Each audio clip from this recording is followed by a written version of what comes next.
नमस्कार साथियों, मैं अनुकुल द्विवेदी आशा आईसीएस के YouTube चैनल आशा आईसीएस वर्चुअल एकेडमी पे फिर से आप सभी का एक बार हार्दिक स्वागत करता हूं। साथियों, हम पढ़ने जा रहे हैं भारत के संवैधानिक विकास का अगला चरण। रेगुलेटिंग एक्ट के बाद हम हैं 1784 का जो हमारा पीट्स इंडिया एक्ट है इस पे।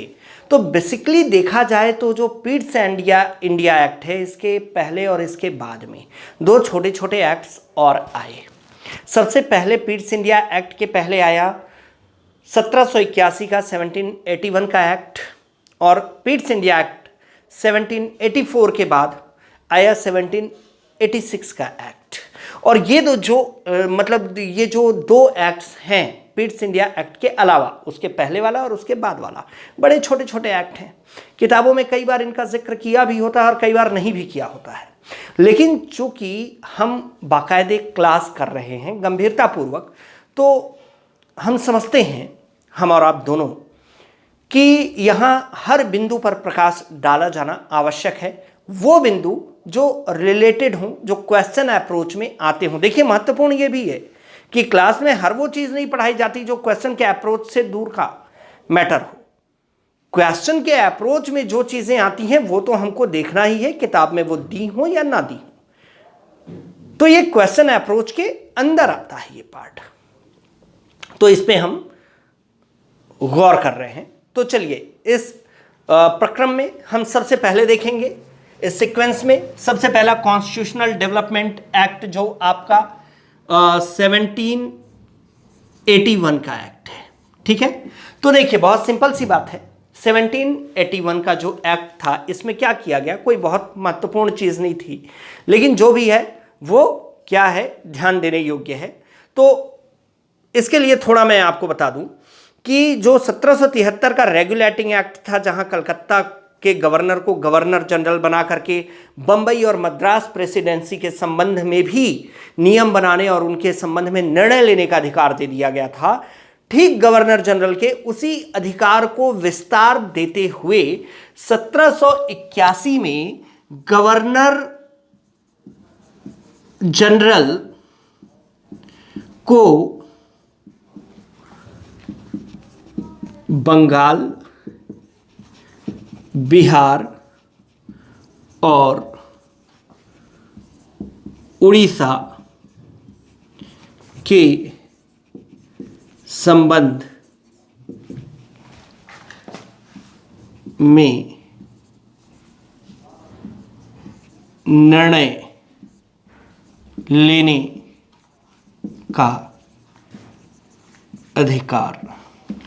ठीक है, देखिए, गवर्नर जनरल को बंगाल, बिहार और उड़ीसा के संबंध में भी निर्णय लेने का अधिकार 1781 के एक्ट के तहत दे दिया गया। इसके अलावा एक जो और छोटा सा प्रावधान रखा गया वो ये था कि गवर्नर जनरल की कार्यकारी परिषद जो है, जो executive council of governor general था, उसके अधिकारों में भी थोड़ा विस्तार दिया गया था। कब? 1781 में। तो इन चीज़ों को आप लिख लें, ज़्यादा बेहतर होगा। आगे बढ़ते हैं, हम देखते हैं अपना पीट्स इंडिया एक्ट। अगला जो हमारा था 1784 का कॉन्स्टिट्यूशनल डेवलपमेंट एक्ट, जिसको हम जानते हैं पीट्स इंडिया एक्ट के नाम से। किस नाम से जानते हैं जी? पीट्स इंडिया एक्ट के नाम से जानते हैं, पीट्स इंडिया एक्ट।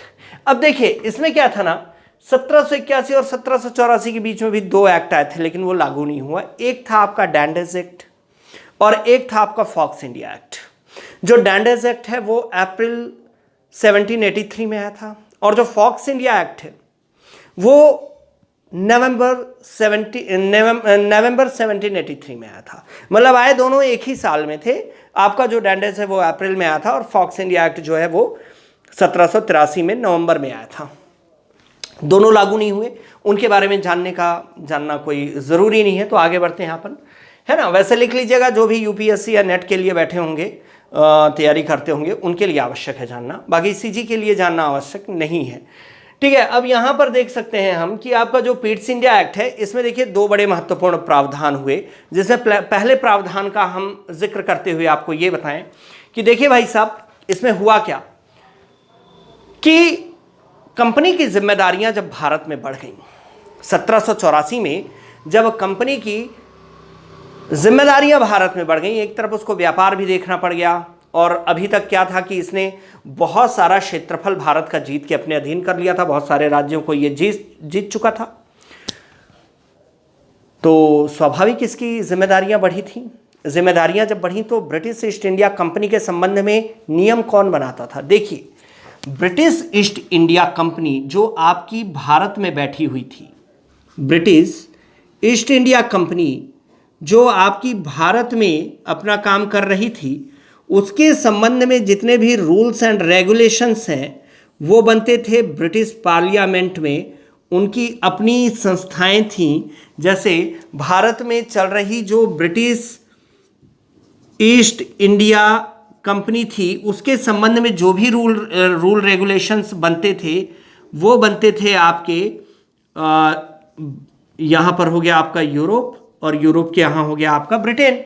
ठीक है, तो ब्रिटेन की पार्लियामेंट में नियम बनते थे, पार्लियामेंट में। और पार्लियामेंट में भी एक स्पेशल संस्था थी, वहां के मंत्रियों के माध्यम से बनाई गई थी, जिसका नाम था code of directors.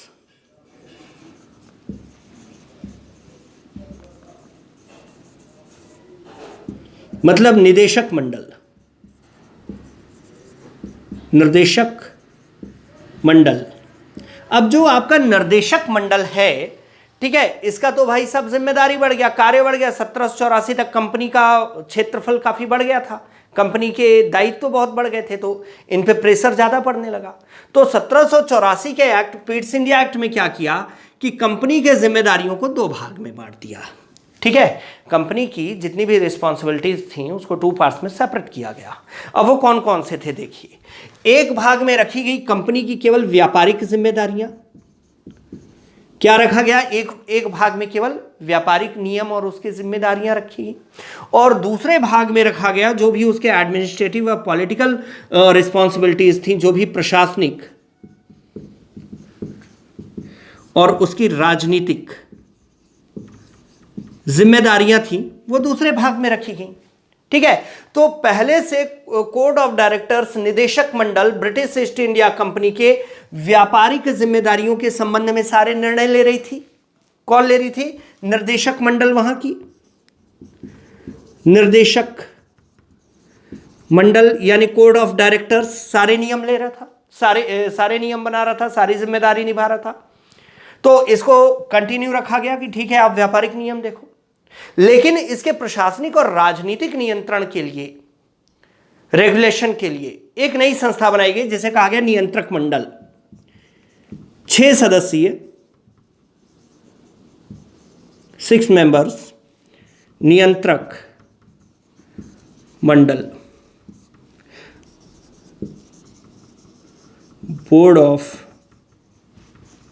Control, board of control बनाया गया। और इसका दायित्व ये था कि ये क्या करेगा, ये भी वही है, ये आपका कोड ऑफ डायरेक्टर्स एंड नियंत्रक मंडल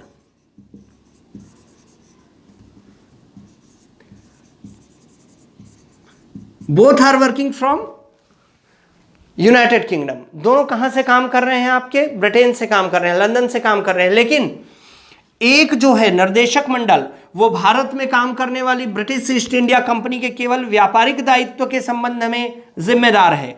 और दूसरी बनाई गई जो 6 मेंबर्स वाली बोर्ड ऑफ कंट्रोल, वो क्या है कि ब्रिटिश ईस्ट इंडिया कंपनी जो भारत में व्यापार कर रही है उसके राजनीतिक और प्रशासनिक मुद्दों पर ही केवल नियम बनाएगी और कार्य करेगी। अब बात समझ में आई? इस प्रकार क्या हुआ, यहां दायित्वों का विभाजन हुआ। क्या हुआ? दायित्वों का विभाजन, मतलब सेपरेशन ऑफ रिस्पॉन्सिबिलिटीज, जिसको कहा गया।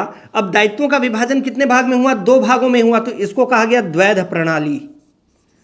द्वैध प्रणाली यानी डुअल सिस्टम। ठीक है, तो द्वैध प्रणाली का जन्म सबसे, द्वैध शासन नहीं बोल रहे हैं ना, द्वैध प्रणाली का जन्म सबसे पहले कब हुआ है? 1784 में हुआ है, इसको ध्यान रखिएगा। ठीक है जी। अब इसके पश्चात चलिए देखते हैं अगला जो सिफारिश इस कॉन्स्टिट्यूशनल डेवलपमेंट एक्ट 1784 का था, वो क्या था? देखिए जी, वो था कि गवर्नर जनरल की कार्यकारी परिषद की सदस्य संख्या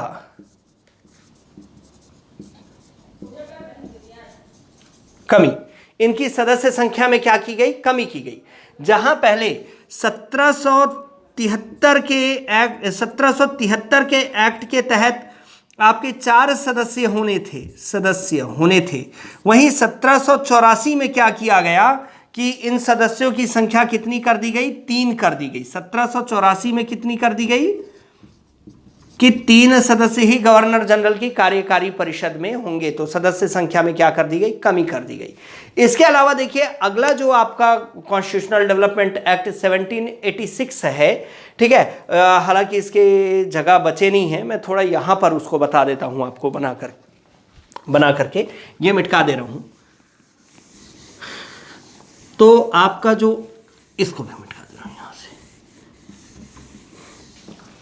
ये देखिए इस प्रकार से देखा जाए तो ये जो पूरा पार्ट है हम किसके लिए ले लिए जी, 1786 का जो आपका कॉन्स्टिट्यूशनल डेवलपमेंट है, ठीक है। तो इसमें 2 नियम बनाए गए। अब वो 2 नियम कौन कौन से थे, देखिए 2 सिफारिशें हैं जिसके बारे में आपको जानना है। इसमें पहली सिफारिश है कि गवर्नर जनरल को भारतीय फौज का प्रमुख बनाया गया। गवर्नर जनरल भारतीय फौज का प्रमुख, ठीक है। इसका मतलब कि जो बंगाल का गवर्नर जनरल होगा वो भारत में पल रही जो ब्रिटिश ईस्ट इंडिया कंपनी की जो मिलिट्री फोर्स था, जो उनका फौज था, उसका हेड बना दिया गया। उसके संबंध में सारे निर्णय लेना, युद्ध के संबंध में, शांति के संबंध में, ये सारे निर्णय लेने का हक किसको दे दिया गया, अब गवर्नर जनरल को दे दिया गया। मतलब सेना का प्रमुख बना दिया गया, सीधी सी बात है। और इस समय हमारा गवर्नर जनरल भारत का बना बैठा था कॉर्नवालिस, और कॉर्नवालिस पहला गवर्नर जनरल था जिसे सैन्य दायित्व का प्रमुख बनाया गया। और इसके साथ जो अगला इस समय सिफारिश लागू किया गया, जो गवर्नर जनरल है उसको अपनी कार्यकारी समिति के विरुद्ध निर्णय लेने का अधिकार दे दिया गया। गवर्नर जनरल को कार्यकारी समिति के विरुद्ध निर्णय लेने का अधिकार आप यहां साफ साफ देख सकते हैं, ठीक है।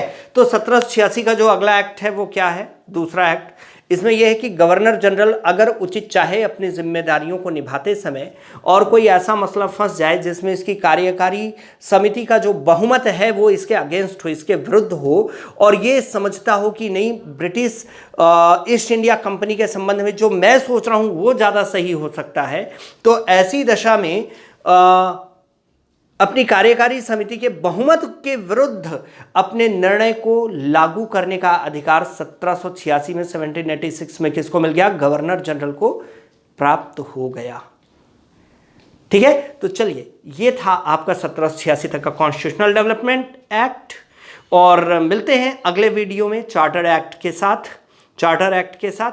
तब तक के लिए जय हिंद।